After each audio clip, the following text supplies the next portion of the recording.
So Matthew's here then. He's done very well today because he's got an intriguing story for us at the top of the business news. Germany, the last of the big spenders? Yes, seems like it. Tax inspectors there spending €4 million on one CD, but it's a very special CD. It contains apparently the names of 10,000 people with accounts in Switzerland. It's all part of the efforts of those German tax authorities to find out more about possible people avoiding tax. Well, more in this report from Stephen Carroll.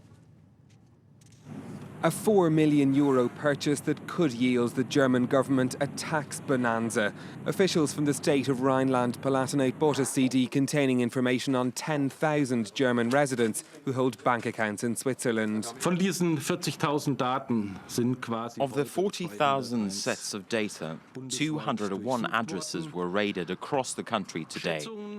Estimates based on tests so far lead us to believe that the information will yield tax revenues of around €500 million. The state authorities didn't say where they'd bought the disc from, but did describe the information on it as authentic and of excellent quality.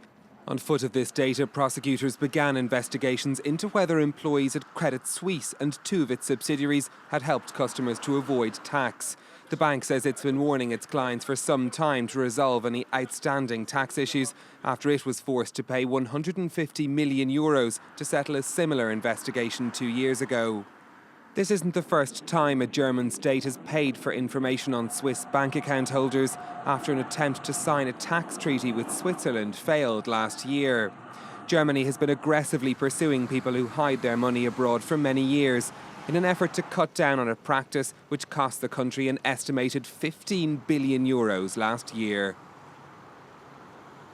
Yeah, if you're German with a Swiss bank account, watch out, I suppose. Matthew, take us through the markets today. Yes, let's take a look, first of all, at the Asian markets. They're pretty mixed so far this Wednesday. As you can see there, the Shanghai Composite slipping back, but the Nikkei in Japan doing pretty well. That's up 1.25% this Wednesday. Perhaps that's because of the next story. Japan, one of the few bright spots in the latest forecast for growth this year. Yes, a bit more optimism about the Japanese economy. This is coming from the International Monetary Fund. They've updated their growth forecast for this year and next. They say Japan will do better than expected, 1.6% growth expected 2013.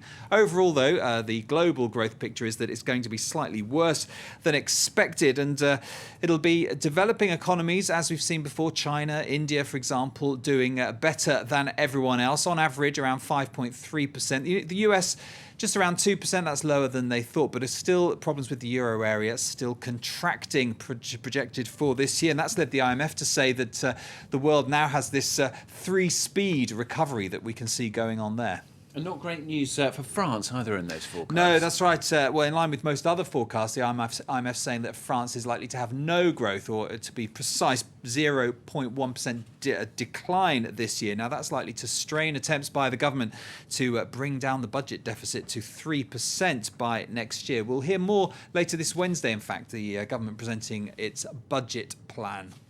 Staying here in France, confirmation the country was the worst hit in Europe, anyway, by the horsemeat scandal. Yes, so tests have been conducted now across Europe into those prepared meals to see what the extent of the horsemeat scandal was. And it seems France was worst hit, with 1 in 8 of those meals contaminated. Well, more in this report from Siobhan Silk.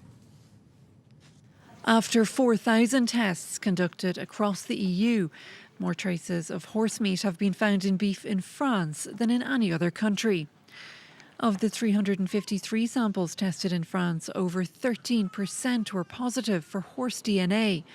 Greece had the second highest rate of contaminated beef at 12.5%, while Latvia and Denmark come third and fourth on the list of affected countries.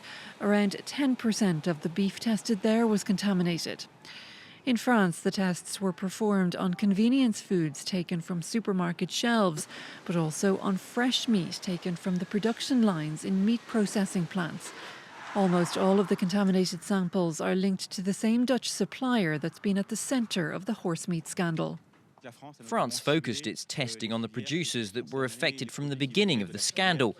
If you search in the right place, you'll find what you're looking for. No new sources of contaminated meat have been discovered in France. In the hopes of avoiding a new scandal, the European Commission wants to increase checks and increase fines in the case of food fraud. Okay, well, let's get some of the day's company news, and still plenty of work to do for Yahoo boss Marissa Mayer. The internet company reported revenues down in the first 3 months of the year. Profits did rise, though, 36% after Yahoo sold stakes both in its Japanese operations and the Chinese internet giant Alibaba. Well, Mayer's the company's 5th chief executive in as many years. Sales also down at Intel in the first 3 months of the year. The 7% drop followed a 14% fall in the sale of personal computers, but the company's profits were in line with expectations. Shares, in fact, up 2.5% by the end of trading.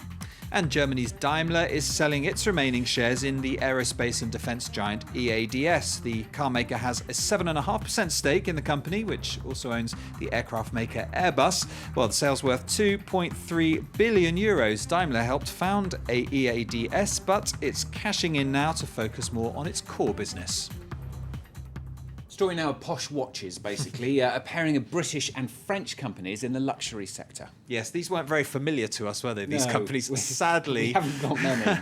But Britain's Bax and Strauss is actually the world's oldest watch company, and it's now teamed up with the French jeweller Waskoll to get a bigger slice of the French market. Now, you can see some of their watches, and I'll tell you, they're not cheap. The starting price is €15,000, and they can go as high as €1.5 million, and it's that watch that we can see on the screen there, or that we did just see, that is the very expensive one. It's the men's Royal Berkeley, and it contains 330 diamonds. But the head of the company says a pricey watch is worth it. Let's take a listen.